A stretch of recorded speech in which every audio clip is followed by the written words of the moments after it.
Alright guys, welcome back to Everything College Football Podcast. Today we're going to be breaking down the 2021 Oklahoma Sooners. I think this is probably the best team Lincoln Riley's had in his tenure, and by the end of the podcast you're going to find out why I feel that way. First, we're going to jump into it with Spencer Rattler. This guy, for some reason, people are calling him overhyped, overrated coming into 2021, and I just don't see it, This guy is extremely talented. Early in the season, he had some struggles. 3 interceptions and 4 touchdowns against Kansas State and a loss. He also lost to Iowa State the next week, but in his first game, he shined against an FCS school. So, great body. He didn't exactly have the best body of work over the first 3 weeks, but only had 2 picks over the next 7 games, which were all wins by Oklahoma. And, his characteristics, they just extremely stand out. Rattler has elite arm strength, great mobility. He wasn't even that great in the pocket last season. Most of his plays came outside of it, showcasing that athletic ability. So I think this year that's something he's really going to focus on. And considering he had 3,000 yards and 28 touchdowns last year without great pocket presence, I think that's, just a big-time deal for Spencer Rattler. I think it's something he's really going to grow and focus on this fall. As noted, his strong arm leads to control issues, though, at times. It puts too much on throws or too less on his throws. He could force the ball at times as well. So obviously some freshman mistakes that he needs to work on, needs to learn to contain that talent, but he's also very young, didn't play a lot until his freshman season. So supporting cast though for Oklahoma is great. This is the reason Rattler is really probably going to flourish. They've always provided strong balanced attack, and that'll continue this fall as Tennessee transfer Eric Ray comes over. They share the snaps with Kennedy Brooks. The Mansfield, Texas native, he opted out of last season, but he shined in his first 2 years, rushing for over 2,000 yards, 15 scores on an average of 7.5 yards per carry. He's one of the nation's best ripping off carries that go for double-digit yardage. Gray, on the other hand, he's a bit of a change of pace back, an impressive combo of speed and athletic ability along with, he's a great threat as a pass catcher. It's something he really shined in at Tennessee because they did not always run the ball the best, so they found ways to get him involved. Oklahoma, they've always, as noted, had a great rushing attack, but they struggled early on last year in the first 5 or 6 games until Ramondre Stevenson was reinstated. They only had 200 yards plus once, and then Stevenson came back and they gave him some effectiveness, a lot of tough carries, tough yards per carry. Everything really went up. It spiked whenever Stevenson came back into the year as the leading rusher. So that is something that Oklahoma's certainly going to look to build off as that duo. They have a great rotation of backs, so behind those two, Marcus Major and then Trey Bradford as well. Seth McGowan was dismissed, so he will not be there. But altogether, they have some really good guys who can get involved. Looking at this projected offensive line, they added Wanya Morris, a massive 6'5", 320-pounder from Tennessee, former 5-star. He's a good run and pass blocker. I think he's really, this offensive system is really going to give him a chance to showcase his abilities on a play-to-play basis. The only concern with this offensive line is really at center. It's not really even a concern. They just have to replace Creed Humphrey, which I don't think that's going to be... It's a big topic, but I don't think it's really going to be that big of a topic come this season because Andrew Ram, he's young, but he's talented. He was the second-ranked guard in the class of 2020. In the spring game, it seemed like he fully understood the offense. But, he's in a battle with 2 veteran transfers in Chris Murphy and Robert Kungle. But I would give Ram the edge there, especially with him being young. He has a chance to shine. He'll be joined by 3 seniors on the offensive line as well, Marquise Haynes, Tyrese Robinson, and Eric Swenson. So this offensive line, it's the best in the conference. It's nothing to worry about. A lot of big bodies, a lot of veterans, a lot of very impressive players. The Sooners will have the privilege of sporting one of the nation's top receiving groups. So these guys are loaded with young talent. Marvin Mims last year, brother of Denzel Mims, who plays for the Jets. He led the team in yards with 630 and touchdowns with 9. He also tied Theo Weiss, a fellow freshman, 4 receptions with 37. Jaden Hazelwood, he was the top-ranked receiver in the class of 2019. He missed the majority of last season due to a torn ACL, but despite the small workload, he showcased his great ball skills and premier route running abilities. He's a guy who's really going to shine for Oklahoma this year once he's fully healthy. Very excited to see him get on the field. They have a lot of great depth, though. It's not just the stars. Mike Woods, he transfers over from Arkansas. I think it's an extremely underrated offseason addition. He's a reliable home run hitter for the Hogs, averaging nearly 20 yards per catch on 32 receptions last year. OU also added the 42nd ranked recruit in Mario Williams. He's a smaller guy, 5'11", 178, but he's a twitchy athlete. He's aggressive after the catch and in contested coverage along with great lateral quickness. I think Williams, he's really going to find a role in the slot quite often. I think that's really where he's slotted to be. I think they want to get him on the field as much as they can, despite being a young freshman. At tight end, you look at former H-back, Austin Stogner. This guy, he made a lot of great catches last year for Oklahoma, a lot of great plays. He was 3rd on the team in receptions and yards. He had 26 grabs for 422 yards, averaged over 16 yards per catch. He made a lot of good plays. He's also someone that can get involved in short yardage carries, too, if that's something they look to get him in, if that's something they look to do. He didn't do that a lot last year, but, being 6'6", 262, he's perfectly slotted for that role. So if they want to get him involved in goal line scenarios to keep their quarterback healthy, and maybe they want to, mix it up a little bit, that's something teams might not expect. I think I could totally see Stogner doing that this fall. Altogether, the Sooners' offense, they're once more among the nation's best, and they're going to do it again this fall. They ranked 11th in yards per game at nearly 495 a game and 6th in points per game at 43.0. And they get nearly 80% of its production back. Majority of their offense last year was young guys, so you put it together, and those numbers are just going to go up when they were already extremely mighty. So a lot to expect from this offense. Again, Spencer Rattler with all the weapons they have. It shouldn't be, any surprise to see these guys be one of the top 3 to 5 offenses in all of FBS. The Sooners' defense, it's been a big topic of discussion the past few years. They've truly been the Achilles heel of this football team. Despite these notions, OU has gotten significantly better on the side of the ball, and Alex Grinch, a very young, hot, and upcomer at defensive coordinator, he has plenty to work with to continue the progression into 2021 and beyond. I'm going to start with this defensive line. I really like these guys. The Sooners' rush defense was highly impressive throughout the last year, and they got gashed up a bit by Texas and Iowa State early in the year, but they still only allowed over 150 yards once on the ground, and that was a blowout win over Florida. So despite the loss of Ronnie Perkins, he, along with Ramondre Stevenson, those guys missed the first 4 to 6 games of the year. When he came back, he was extremely, he was a big playmaker. They really missed him as well. He came in, lit things up. Now he's gone, so this defensive front, they're going to have to account for that loss of Perkins, but I think they're very well suited to do that. This is the best OU has had under Riley as well on the defensive side. I don't think that's really questioned whatsoever on this defensive front, JUCO transfer Perry and Winfrey at defensive tackle. He's shining this first season. He's a strong, powerful rusher who uses balance and leverage to make stops in the run game. He's going to continue to progress and get better as a pass rusher as well. So this is a guy I'm really high on. A lot of people were very impressed by him in his first season at Norman.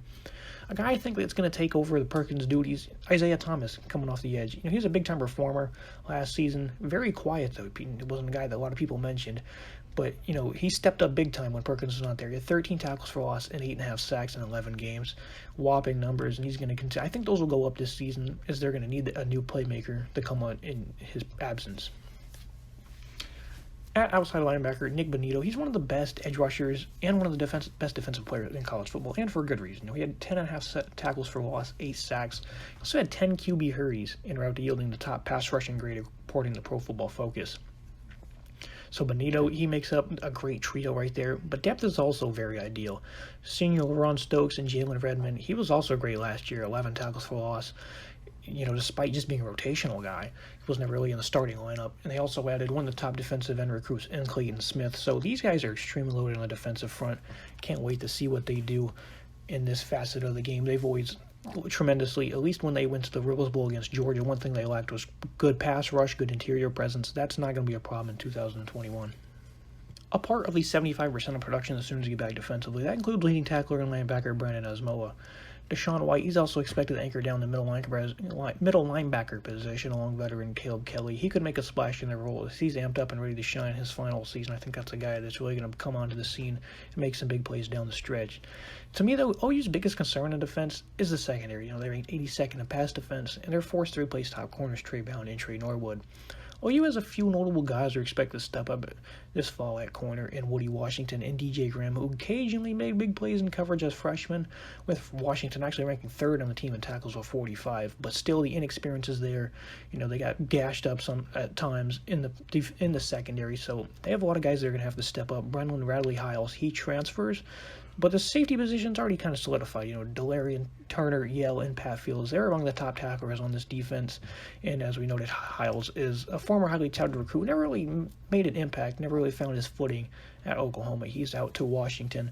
So I really like this defense. I think the defensive front is really going to be the tone setters for the Sooners. I really like this defense, so I'm not really sure what the expectation is for them, but I do think that they should at least I project them as a top 10 rush defense along with top 10 sacks. I think that is a number they should certainly shoot for, and it's definitely obtainable. Looking at this Oklahoma football schedule, it's an interesting one. They open up the year against Tulane, good quarterback and Michael Pratt, very good ground attack in New Orleans. So, it could get tricky, on ABC, open up the year at 12 and noon on the first Saturday of the year. That could be interesting, I don't expect Oklahoma to have any troubles, but they could stumble out of the gates just a little bit in that first half. So that's certainly a good game to watch on the opening weekend of college football. The next week, they have Western Carolina. That's just a tune-up game for Nebraska the next year. One of those old rivalries that really took, college football by storm, being renewed here in Norman. I don't see any issues here with Nebraska. They still have a lot of question marks on offense, their defense as well. Adrian Martinez has not exactly lived up to expectations. They're still going to be trying to find playmakers, as their top receiver for the second year in a row has transferred out. So that is certainly not a game I expect, especially with being at home. I don't expect any troubles there. The next week, they play West Virginia, also in Norman. Very good pass defense. I think this is a good early season challenge for the Sooners offense. Kind of see what they're made of against a tough West Virginia defense. I don't think the Mountaineers offense is really going to challenge them too much, but I do think that defense could. It's going to be interesting. They got a Dante Stills to cover, so it's going to be interesting to see how their interior offensive line is early in the year and how the passing offense is as well. So I think that's an interesting challenge. The next week, they play at Kansas State. Kansas State's actually upset them 2 years in a row, so it's hard to expect anything other than, a disappointing performance here in Manhattan. So, of course, that you keep that in the back of your mind. Oklahoma will no doubt be the better team, but Kansas State the last 2 years in a row, they've pulled the trigger. October 9th. Oklahoma will meet Texas in the Cotton Bowl. This has always been a great rivalry over the last 5 to 6 years. It's been a one-possession football game. No matter how good Oklahoma has been and how bad Texas has been, these guys always duke it out till the very end. So, and this is a game where anything can happen. New coach, new coach, that shouldn't really matter in Steve Sarkisian. This is going to be a great game no matter what the records are for each team. I can't wait to see these guys match up in Dallas. The next 3 weeks, they see TCU, Kansas, and Texas Tech. The only road game in there is at Kansas. TCU, though, this is a team I really expect to make some noise in the Big 12. Their defense is outstanding in all facets. In the secondary, a linebacker, and defensive front, I really like this TCU defense. So Oklahoma has the privilege of hosting them, but it's going to be a tough game, especially against a gamer like Max Duggan. And they also have Zachary Evans at linebacker, who made some giant plays in his limited touches last year. So this could be a very good game, maybe a potentially high-scoring game. If this OU defense is on its heels, this could be a scary one. But again, they host them, so they have that edge right there. And those three games, it's a late bye week for Oklahoma, November 6th, followed by Baylor, Iowa State, and Oklahoma State. They get Iowa State at home. The other two are on the road. Oklahoma State, best secondary in the conference by far. There's no question marks there. Iowa State, they get back a lot of talent, and they've always challenged Oklahoma.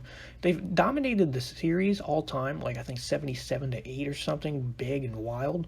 But in the Matt Campbell era, Iowa State has challenged them significantly, so that's anything that could happen. It could be a preview of the Big 12 championship in a few weeks after. But they host them, so they, again, have another edge at home. But this is going to be a tough matchup for Oklahoma. Another one I cannot wait to watch. Altogether, I see these guys at 12-0, and I see them as the Big 12 champions. I know typically they find a game to stumble in, and that could be against Texas, TCU, or even Iowa State. But I don't see them losing any of these games. I think this defense is going to be very tough and disciplined, and this offense is going to, even, I read off the numbers earlier, I think those are going to somehow go up with all the young talent they had last year and getting Kennedy Brooks back. I really like this team. I think they're really going to come to play ball this year. They're not going to be playing any jokes. They're not going to be jokes of college football, I should say that. I think when they get to the playoffs, whoever they match up with, no one's going to want to play Oklahoma, just like nobody wanted to play them down the stretch last year in a bowl game, and Florida found that out. Despite a lot of absences on offense for Florida, that is certainly not even fully healthy. They probably didn't want to play them. So, love this Oklahoma team, and can't wait to see what they do.